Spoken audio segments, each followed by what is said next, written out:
Here we go. So we're so excited to share with you a little bit more about our Masters in Nutrition and Food Systems. I hope that we've been sending out emails. I hope that you maybe have had a chance to look at the website. And I know Dr. Brewer has spoken to some of you all individually to share a little bit of information, but we're so excited to have this fully online option for our Masters in Nutrition and Food Systems. We know this has been something that many people have asked for over the past several years. So to make it a reality has been really exciting for us. And so what we wanted to do is talk through a little bit about what are the program requirements, the number of hours, the classes you take. Dr. Brewer will also share about what's called an evidence-based project, which is what our students in the online option will do instead of a regular thesis that you may have heard about before. And then we'll get into some of the nuts and bolts. I know a lot of the questions are related to how much does it cost? When do I have to apply? What do I have to do to apply? How long is this going to take? And all of that sort of information. So we'll make sure that we go through that.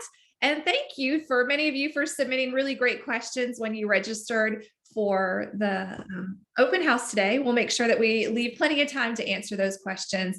And then as we go along, obviously, I think we're all pretty familiar with the chat box right now. So please, if there's any question that pops into mind, if you have it now, if you have it as we go along, please put it in that chat box. We want to make sure that we take the time to answer any questions that you have, so you feel like you leave the next 45 minutes to an hour really well prepared to make an informed decision about how to proceed. So joining me from our dietetics and human nutrition team this evening, we're going to start hearing from Dr. Dawn Brewer, who's our Director of Graduate Studies. And we also have on tonight Dr. Heather Norman Bergdorf. Dr. Norman Bergdorf is an extension faculty member in dietetics and human nutrition, and we know we have several FCS and other extension agents joining us this evening. So wanted to make sure that she was here to, if there's any questions that she can address directly related to that work. Dr. Annie Campbell and Dr. Julia Placentia will also be sharing about two really awesome classes that are taught in the spring semester, fully online and asynchronous.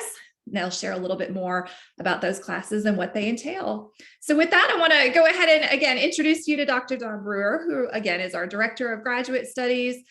Some of you who graduated from UK in the past, 10, 12 years, you know Dr. Brewer, you maybe had her in nutritional biochemistry or another class, and we're really excited to have her at the helm of the graduate program now. So Dr. Brewer. All right, thank you so much. Good evening, everybody. So I'm just going to get us started with giving a general program overview. So our program consists of 36 credit hours that are 100% online that you can complete at your own pace. The classes are offered asynchronous, which means you can complete the coursework at any time of day or night that works for your schedule. So you can also take up to 12 credit hours per semester. Courses are offered in the spring and the summer and the fall courses. So this means that you can complete the degree in 12 months if that fits best for you, or you can take as few as one course per semester, just whatever fits best for your schedule. And like the slide shows, we do not require the GRE. So this saves you study time as well as some money. And rather than completing a thesis, as Dr. Stevenson mentioned, for this program, students will complete an evidence-based practice project, which I'll go into in next few slides. So go ahead, next slide, please. All right, so those 36 credit hours of coursework that I mentioned, it breaks down into 18 credit hours of core courses that include topics such as nutrition and food systems, chronic disease management, advanced community program development, and global foods, diet, and culture. Our online master's program also allows flexibility in that you can take 12 credit hours of elective courses. And some of these are offered from our department as well as from other related disciplines. And in DHN, we offer graduate elective courses in obesity, food-related behaviors, culinary medicine, and a lot more other classes. So our students also take elective courses from departments such as kinesiology and health promotion, communications, public health, sociology, sustainable ag, and there's a plethora of other departments and courses to choose from. So essentially, you have the opportunity to make your graduate degree unique to your interests and professional goals. And finally, listed on the slide shows the 6 credit hours of evidence-based practice project. And like I mentioned before, I promise I'll get into it, but I'm going to talk about it in some later slides. So next slide, please. So I wanted to make sure and include this slide because this is a very common question. So if you're kind of dozing off, please pay attention. This is really, really, really important. So our master's program in nutrition and food systems only meets one of the requirements that is needed to sit for the national examination for registered dietitians starting in January 2024. So what that means is that by just completing our master's program, you will not be a registered dietitian. So in order to do that, there are specific didactic courses in dietetics that are needed in order to be eligible to apply for a dietetic internship. So then obtaining that dietetic internship is a competitive process, which means you have to apply to it. UK DHN does offer the didactic courses at the undergraduate level and requires students to obtain a bachelor's degree in dietetics. We also offer, this is new, our accelerated coordinated program, which combines the bachelor's, master's, and dietetic internship. That accelerated coordinated program, it is competitive and it requires dietetic students currently enrolled in our dietetics program to apply the first semester of their junior level classes. Next slide, please. Thank you. The next few slides, it shows the course titles and descriptions of our core courses for the Masters in Nutrition and Food Systems, and as well as popular electives that are offered by DHN. So we offer food systems and society, chronic disease management processes, advanced community program development, thank you. And we also offer a seminar in nutrition and food systems, global foods, diet and culture. And we also offer research courses. Next slide, please. And here are our elective courses offered by DHN. And as you can see, courses offered by this degree focus on different aspects of the food system. So as well as chronic disease processes and community program development and evaluation. So what's not listed on this slide is the 6 credit hours of DHN 782, and that's special problems in nutrition and food systems. So essentially this course, it provides a student time to do research and write about their evidence-based practice project. There are no exams associated with this course, and assignments are related to components of the evidence-based project. Next slide, please. Okay, we're finally here, that evidence-based project. So throughout the online master's experience, students will complete an evidence-based practice project that has been developed based on either their professional or personal needs. So the evidence-based project experience provides students with research skills that they'll need to deliver services using the highest level of evidence-based practice. This project will take into consideration the scientific evidence, the expertise of health professionals, and very importantly, the needs of stakeholders. So the evidence-based practice project, it's developed to answer a nutrition-related question or a question that is of interest to you. And as mentioned, it can be a personal question or one related to your job. So a question can be developed to develop questions in the clinical, community, or food service settings. So just to throw it out there, an example could be researching the best option of a supplement or a diet regime for a patient with liver failure, or determining the best approach to develop and deliver a community program for a special audience or a specific audience. Next slide, please. Thank you. So don't panic. It sounds like a lot, but a faculty member is assigned to each student to guide them through this evidence-based project process. So along with the mentor, there'll also be 2 other committee members that will help with reviewing your work. The evidence-based project will culminate into a written paper and an oral presentation. Both will need to be reviewed by your committee, and it's up to the student to determine how far they want to take that evidence-based project. So in that, after completing the steps of acquiring and grading the evidence to answer the question or questions, the student and the mentor may decide that it's possible and necessary to plan out an intervention or evaluation to collect data to determine that's practical and or effective. But each student will for sure develop a question or questions and acquire and grade the evidence and then answer their question or questions. And to help students do this and develop a final paper and oral presentation, because I know it sounds like a lot, but I promise you are guided through the process. We do have 9 credit hours of coursework built into the program. So each student will take 6 credit hours of that special problems in nutrition and food systems, and then 3 credit hours of either research methods in nutrition and food systems or introduction to evidence-based practice in dietetics. So those 6 credits of special problems, it's protecting your time to do that research and writing. It's not a class where there are exams. There will be assignments, but really it's walking you through the different components of the evidence-based project. So you learn how to complete each step in order to develop that final paper and that final presentation. Go ahead. Next slide, please. So as mentioned at the beginning of this presentation, the online master's students, they have a great deal of flexibility in the course order, hours per term, which courses, and completing those asynchronous assignments. So provided here, you can see that some potential options that are across 12, 18, and 24 months.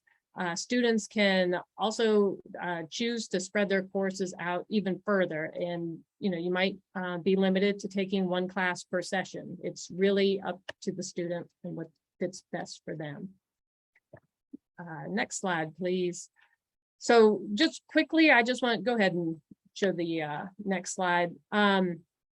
These are the faculty members. I just want to put some faces to some names. You might recognize some people if you are an alumni of our program. Some of these folks might be new, but essentially they show the DHN faculty members that serve as mentors to our in-person as well as our online students. So if you would like to learn more about the research of these different faculty members, please feel free to go to our webpage and visit their faculty pages.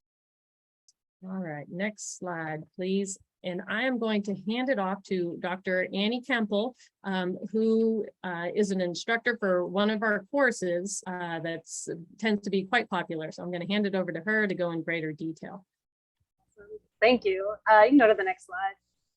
So I've taught DHN 607, which has the broad and vague title, Food-Related Behaviors.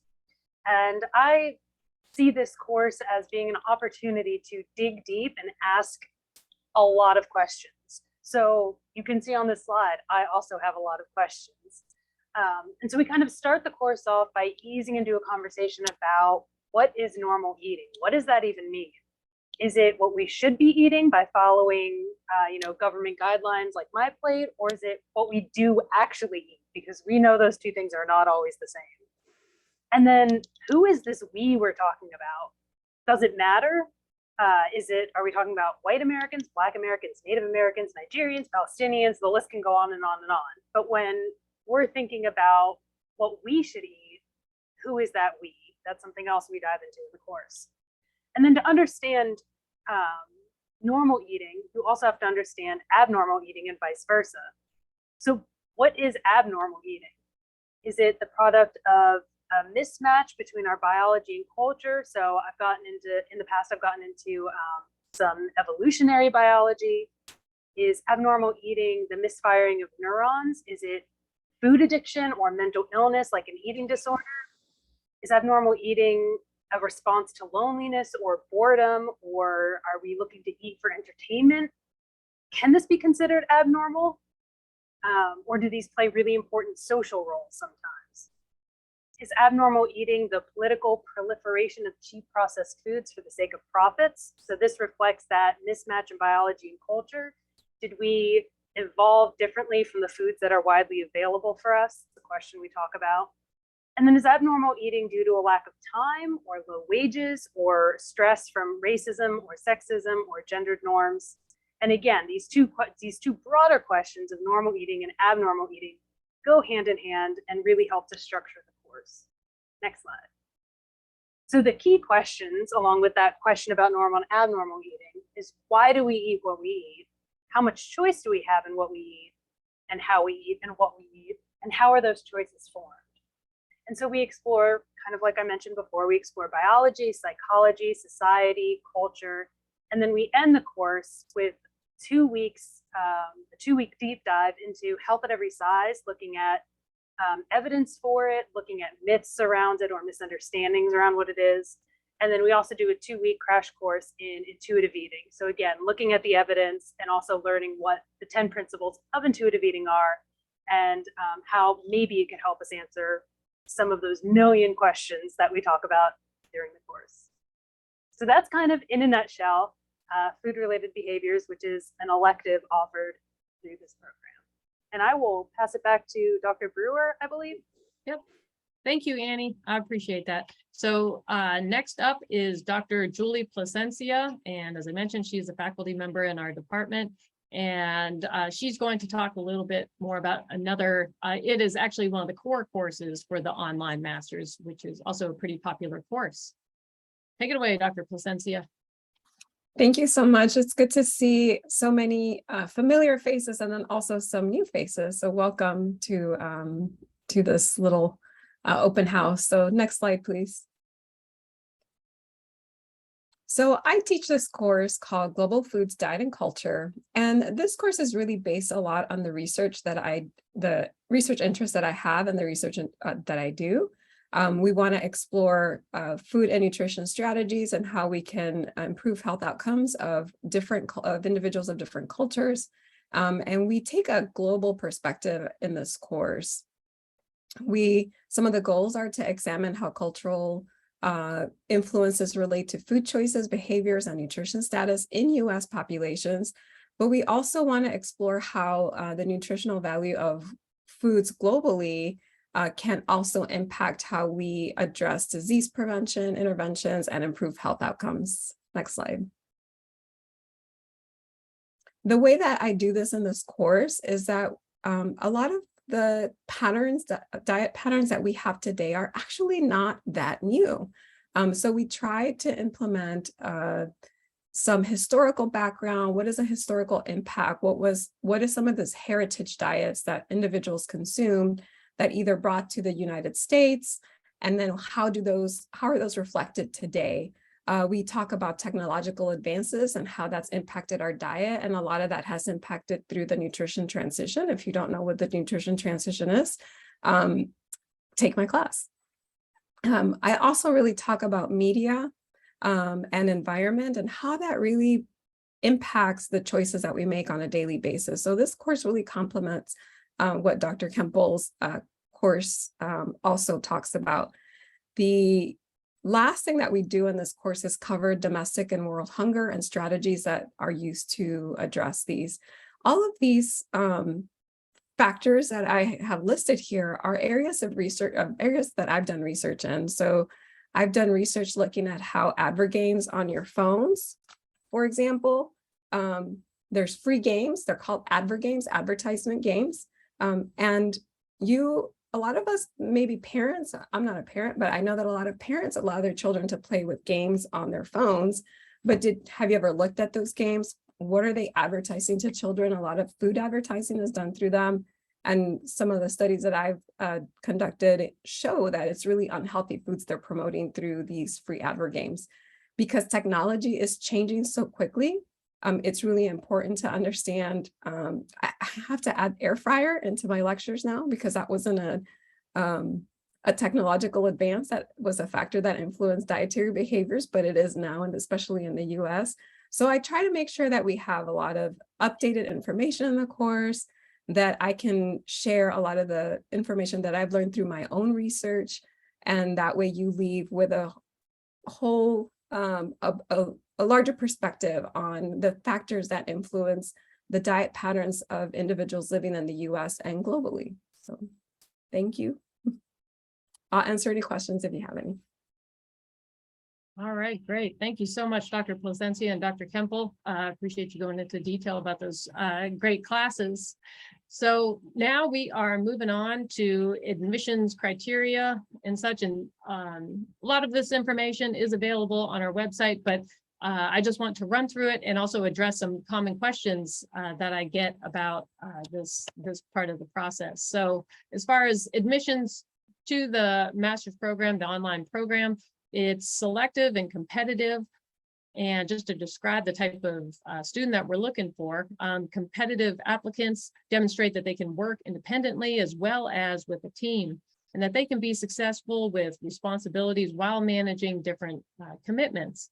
So these are important attributes because it is an online environment and students tend to be working while taking their online courses. And in addition, the students need to be self-driven and motivated because of the nature of the asynchronous online courses and completing the research involved with the evidence-based practice project. So students, they must have a minimum GPA of a 3.0, and they must have a relevant undergraduate degree from an accredited institution. And a relevant degree can include things like nutrition science, dietetics. You can read the bulleted list there. I don't think I need to read it to you. But alternatively, if you don't have that background, the applicant may be asked to complete some prereq courses, and some of these courses could include introductory nutrition, physiology, biology courses. And this is just reviewed as we review applications, and the graduate committee makes these decisions in the department. And again, the GRE is not required to apply. Go ahead, next slide, please. Thank you. So once you select that online master's degree from our department homepage, the website, you'll come to this page, and you'll need to scroll down to the bottom, and under the admission requirement section is a button where that red arrow is pointing, and it says apply today. So once you click on that, go ahead to the next slide, you'll see this list of instructions come up. So some common questions that I get about this, the application pertaining to the transcripts, because we have transcripts listed first there. So at this point of the process, your transcripts do not have to be official, but if you are accepted to the program, then the graduate school will require that you submit official transcripts. As far as the professional writing sample, that can be from a school project or a manuscript that you are either a lead or a co-author on. In the event, it's been several years since you've been in school, then include something you've written as part of your job. It could be something like a newsletter, a guidance document, white paper, any of those would suffice. For the statement of purpose, you do not have to have what your project idea in mind or developed, and you don't have to have a mentor picked out, but you do need to address the different points that are outlined in step 8. And I'm not going to read all of those, but you need to go into your background and such. So just make sure you are following those prompts that we have listed in step 8 for that personal statement. As far as the letters of recommendation, please include 3 letters, and it should be from people that can speak to your academic capabilities as well as your work performance. And once you put in that person's name, so make sure you ask if someone is willing to write a letter for you, because once you put in their email address, an automated recommendation request will be sent to that email address that you enter into your application. So you're not mailing or emailing anything to any of your reference writers. That's taken care of within the application once you put in that email address. Once your application is received, it will be reviewed by the DHN Graduate Admissions Committee. And if you are accepted, then your application will be reviewed by the graduate school just to make sure that all of their admission criteria has been met. If all the eligibility requirements are met, then the graduate school will notify you of acceptance. And this whole process could take 3 to 4 weeks. It's actually very quick review within our department. At the graduate school level is where it could slow down a bit, but it should only take a few weeks. So it should be a decently quick review. Next slide, please. So costs and deadlines, I get questions about that all the time. So the current cost per credit hour for the 22-23 academic year for graduate students enrolled exclusively in distance education is $715.50. And the deadline for the spring 2023 semester, so next semester, is December 9th with a January 9th start date. So I included a link on this slide, that first link that takes you to the tuition and fees page for the University of Kentucky. So be sure to look at for the tuition rates associated with graduate students enrolled, and I have that on the slide, exclusively in distance education courses. And then below that is a link to a page that lists the application deadlines. And just to make this clear, the department does not offer assistantships to online students. Applicants will need to reach out to UK's Office of Student Financial Aid and Scholarships if you are in need of financial assistance. And go ahead, next slide. And that wraps up all the major points that I wanted to provide an overview with our program. And at this time, just thank you for your attention. I'm going to hand it back over to Dr. Stevenson, and we'll start with fielding some questions. Yeah, thank you, Dawn. So far, I don't see any questions coming through the chat box, but please go ahead and type in those questions. We want to make sure that we can answer those so that when you leave tonight's open house, you feel comfortable with, knowing everything that you wanted to learn tonight. As you all are, potentially putting some questions in there, we did get some ahead of time that we wanted to make sure that we address. And so the first one I'll actually go ahead and, respond to. It was about the Applied Nutrition and Culinary Medicine graduate certificate. So at UK now, there's undergraduate and graduate certificates. If it's been a little while since you've been at UK or in college, this is kind of like a minor, just a step down from a minor. So it typically requires just about 12 credit hours of coursework in a common area. And with undergraduate and graduate certificates, the big part about it is that it's cross-disciplinary. So the graduate certificate in Applied Nutrition and Culinary Medicine is a collaboration between our department, HHS, Human Health Sciences, as well as the College of Medicine. And so for some students, those 9 or those 12 credit hours that you would take for that certificate, those can count towards the elective courses that are required for our master's program. So if you've already started, taking some of those classes, we can take up to 9 of those credit hours as electives. If not, you could go ahead, and if you wanted to combine the certificate with the master's, that is something that some students do. Then somebody asked, what can you do with that certificate? It is not like a professional certificate, like from the Academy of Nutrition and Dietetics, where you can put, credentials behind your name. It really is just garnering content in a particular area that may be of interest to you. I see Nolan has joined us. All right. So hopefully that answered that question. Now I see that it's starting to light up here. Let's see. All right, I see Michael's question. What is a reasonable course load for someone working 50 hours a week? And yes, good to see you, Michael. So I'll throw that over to Dawn. We've actually talked about this quite a bit. If you're working full-time, 40, 50 plus hours, what would be reasonable? Yeah, and it's going to be dependent on the student and what that 50 hours looks like. Is it a very physical job and such? And so really it's some soul searching. But you want to plan on probably at least 3 to 4 hours each week dedicated to a class. And I would say if it's, you might want to start slow, rather than load yourself up with 9 or 12 credit hours, maybe try 3 or 6 credit hours. Then I would advise. All right, and I can see Kaylee and Lindsay had very similar questions there. That seems to be a common question. And, really getting at students we've had that have balance, that working full time with doing the graduate program. And we absolutely have students, every student enrolled that has started thus far is actually working a full-time job and taking classes at the same time.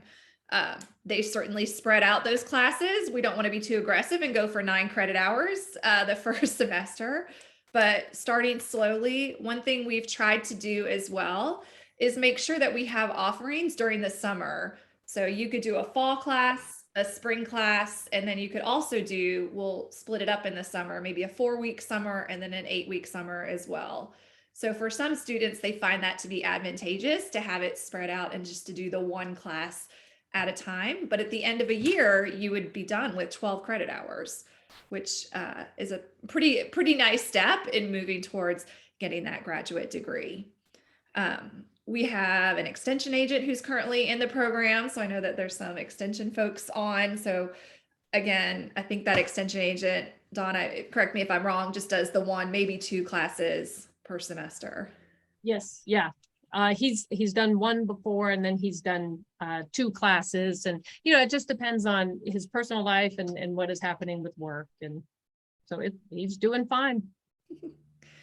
I think what we're all about is flexibility. And those of you who know our department, we're a department where, many of us have a lot going on in our lives. And so we understand that not every day you're going to be able to meet every single deadline. We're not 18-year-old college students where that's the only thing we have to do. So we all appreciate that. And we will work with students to make it work for you.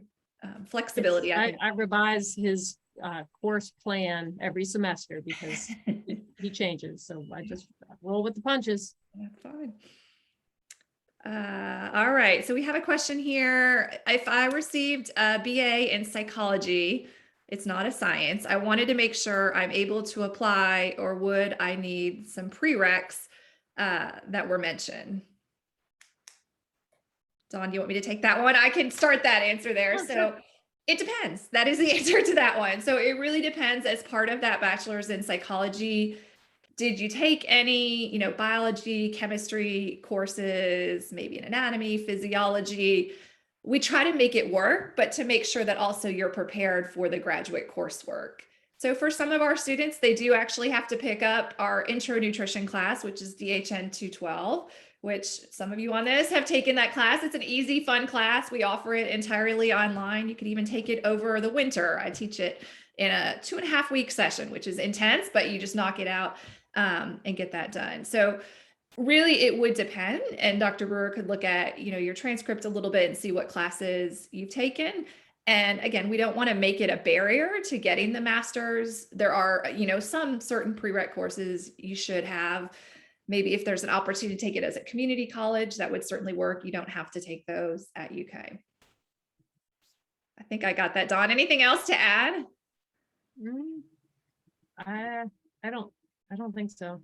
And then I see one Just about that we've had students come in that have not had a science background. They've had very liberal arts background, and they've turned out to be some of our very best students, top students, and great in our program. All right. So Robin had a question about, if you are not intending to become a registered dietitian, what would be some of the benefits to earning a master's in nutrition and food systems, which I think really gets at what are some of the job opportunities? Did you want me to? It doesn't matter. Yeah, I can take it or you take it, whichever. Okay. Really what our program is setting students up for is to help you learn how to understand how to evaluate the literature, like that evidence-based practice project that is very transferable skills. So you can take that into any setting. Other skills that you'll come out of this program with is a lot at the community level and learning about community program development, evaluation, and just learning how to address some of these bigger issues facing our society, like obesity, and thinking about it complementing with individuals programming, but as well as like really thinking about systems and the environment. So, you know, you think about policy systems, environmental changes. So just trying to think bigger of how to address these problems. So students could get jobs in like non-profit organizations. Extension is usually, you know, that can be a popular one. I'm trying to think where other folks have gone. You think of other career areas. Public health, Public health, yeah. departments, health departments. State agencies. Mhm. Let's see, Robin, if that did that answer, or any other, you know, please let us know if you want us to, you know, elaborate on that a bit. Thank you, Dawn. I'll circle back to Andrea asked a question about, do the prerequisites, are they covered by the tuition assistance program offered to UK employees? The answer to that is yes. So you can take those as part of that. Obviously, with UK's tuition assistance program, you have to spread out how you're taking those courses, but that absolutely can be something you do. And we do have many students who take those prerequisites using the tuition assistance. Then we're going to circle back, Dawn, to how do I become a registered dietitian? So as we all know, 2024 is upon us, and to sit for that registration to become a registered dietitian nutritionist, students will have to have that master's. And I guess I'll start, and if you want to add to that, Dawn. So in order to do that, a student will have to have gone through an accredited dietetics program and received what's called a verification statement. And that's necessary as part of the accreditation. They'll also have to have a master's degree. That master's can truly be in anything. It could be a master's in forestry or theater. It just has to be a master's degree. And this would be one example of a program that would fulfill that requirement. And then a student would also have to complete a supervised professional practice, which we oftentimes call an internship. Now, there are many different ways to combine that didactic coursework, master's, and internship.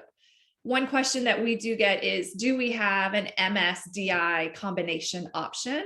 And right now, we do not have that option at the University of Kentucky. Perhaps in the future, that will be an option for us, but we just don't have that option right now.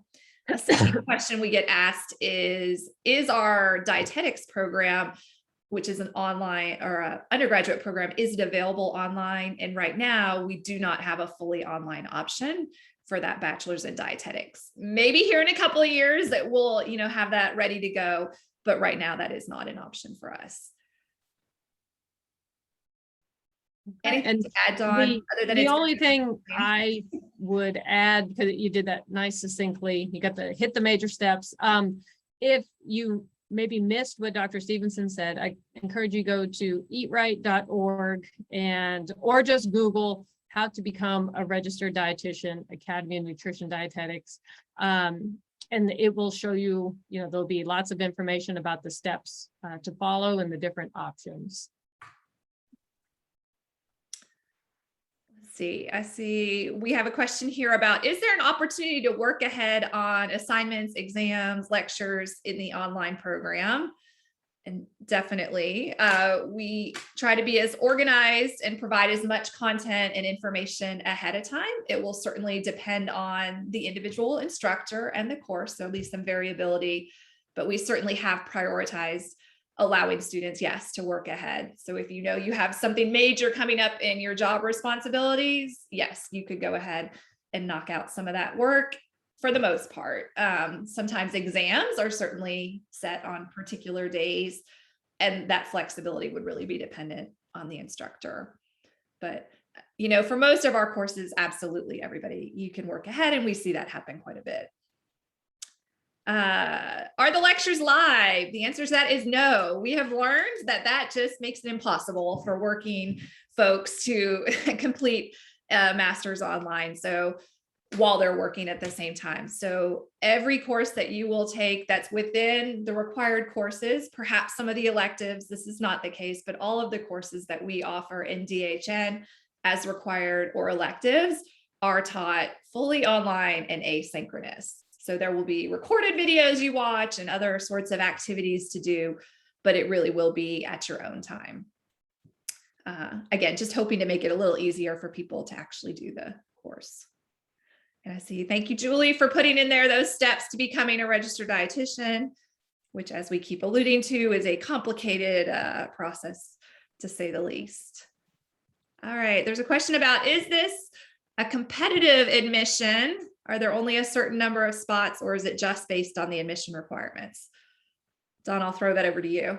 Okay, it's competitive in the sense of meeting those admission requirements. There is not, we don't have a number of spots in mind. So, yeah, So yes, as long as you meet the minimum admission requirements, then you would be admitted to the program. It's not like we only have 10 spots or something of that nature. And I know a few students had asked about how many students do we have in our program. So in our face-to-face, which is the thesis traditional program, we have at any time between 15 and 20 students going through that program.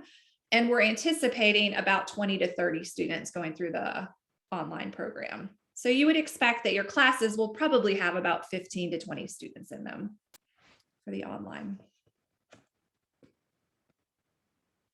Looking, did I miss any of the questions, Heather or Julie? Anybody looking at those? I was actually scrolling back. There may be one that we skipped over. Yeah. Someone's asking about a degree they have. Would an Associates of Applied Science OT assistant suffice, or does the undergraduate degree in this case denote a bachelor's? according to the University of Kentucky Graduate School admission criteria, it does have to be a bachelor's degree from an accredited institution. So an associate's degree would not meet that criteria.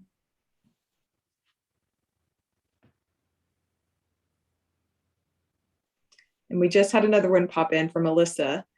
How do the exams work? Well, we need to find local proctors, which may be difficult if you're in a rural community, but that's not the case. I'll let you all take that one. Yeah, thanks, Alyssa. No, there's no need for it. Exams are set up, and we have, what is that called online?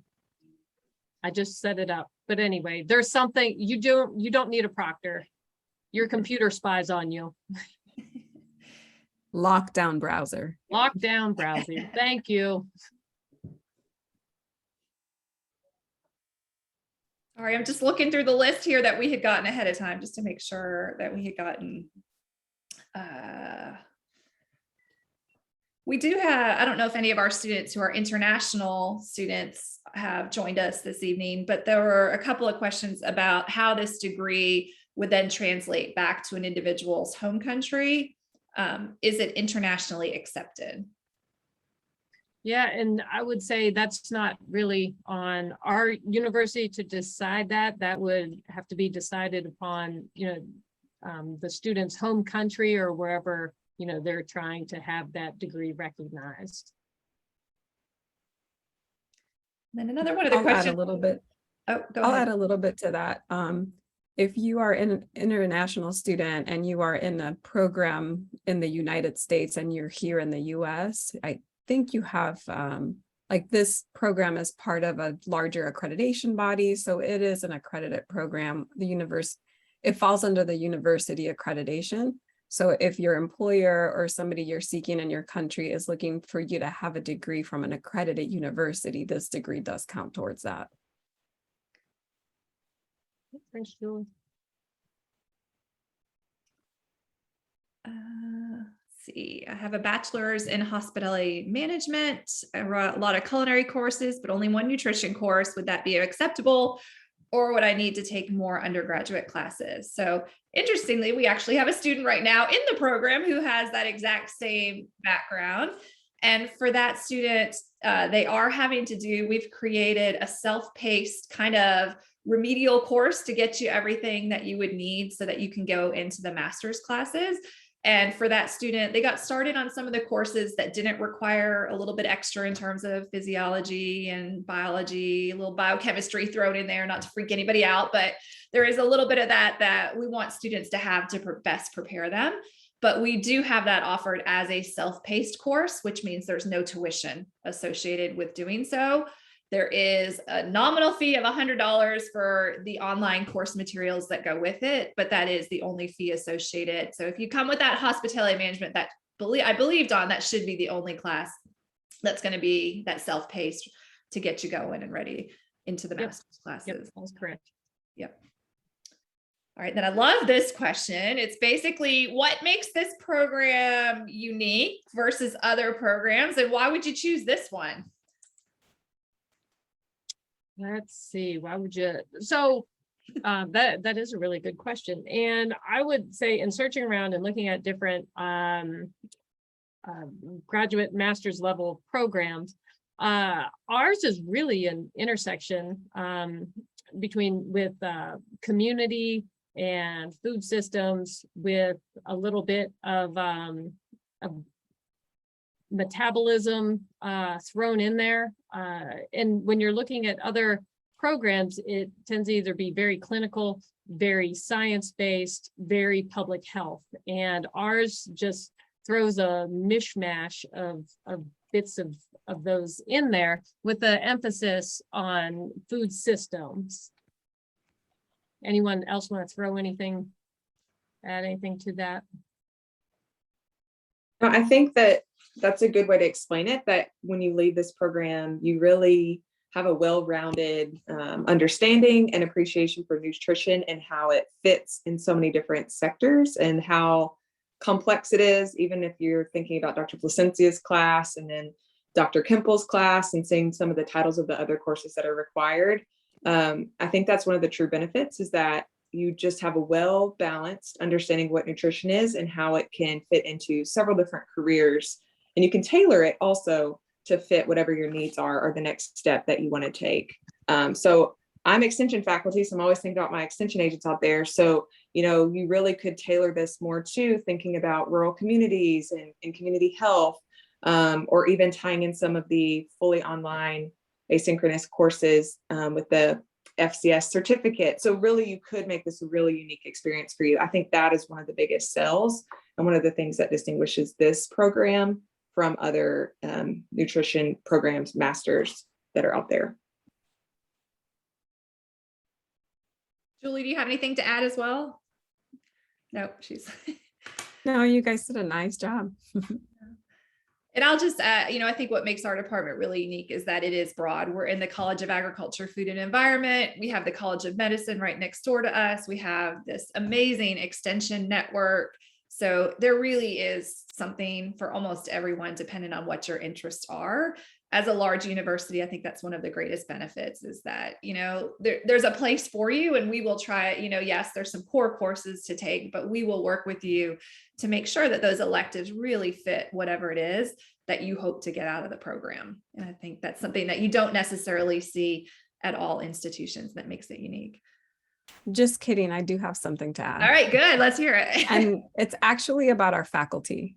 So our faculty are amazing. A lot of our faculty are registered dietitians. A lot of our faculty have practice outside of the academic setting. So you're going to get that perspective of different types of job opportunities. There was a question in the chat about what kind of jobs can you apply for after, once you're done with this master's.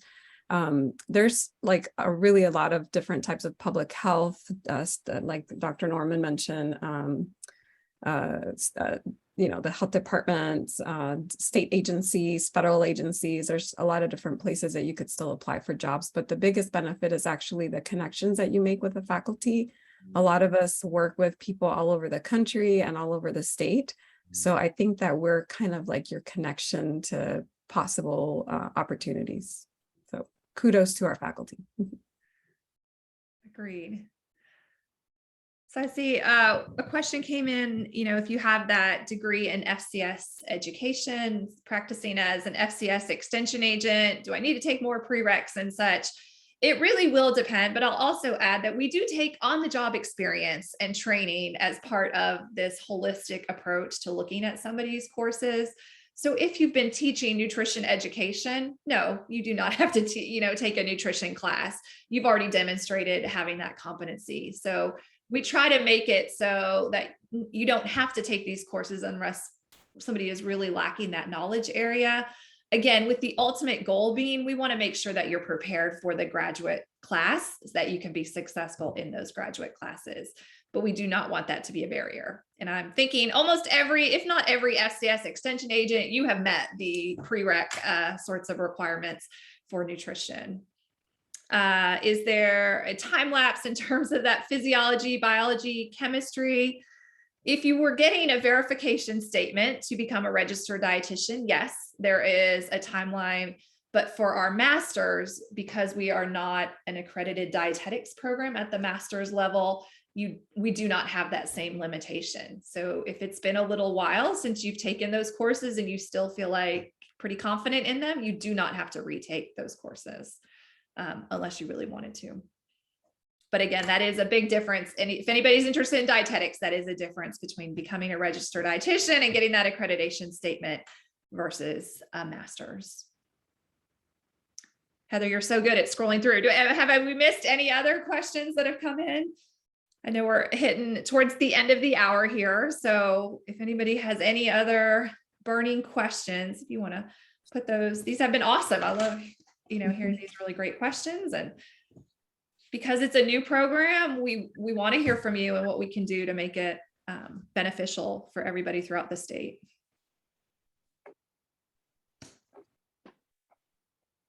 Any other questions? Looks like we've answered everything up until this point. There we go. And I think, looking at my cheat sheet here, I feel like we've answered the questions that had come in before as well. So again, we want to thank you for taking time out of your Thursday evening to join us to learn more about this program. If you have any questions, please do not hesitate to reach out and ask. Again, if you're interested in getting started in January, that deadline is December the 9th. And the turnaround will be pretty quickly that we can get you the information about acceptance and how to get signed up for spring classes. You already know that we have the DHN 598, the Global Foods Diet and Culture class, as well as the 607 food behaviors. And we also have some of the core requirements as well, if you'd be interested in getting started with those. If you love biochemistry and such, we do have one of our more rigorous science classes for the graduate program is a disease state course, nutrition and disease progression. Really interesting and fun class that most students really enjoy. And we do also have our class that introduces you to that evidence-based project. If you would want to go ahead and start thinking about what that project might be and start get going on that. So with that, Dawn, do you have anything else to add, or Heather, Julie, Annie? I don't think so. Thank you all so much for hanging in there and for these great questions. I appreciate it. All right, everybody have a wonderful evening and thank you all again. Bye. Thank you. Bye.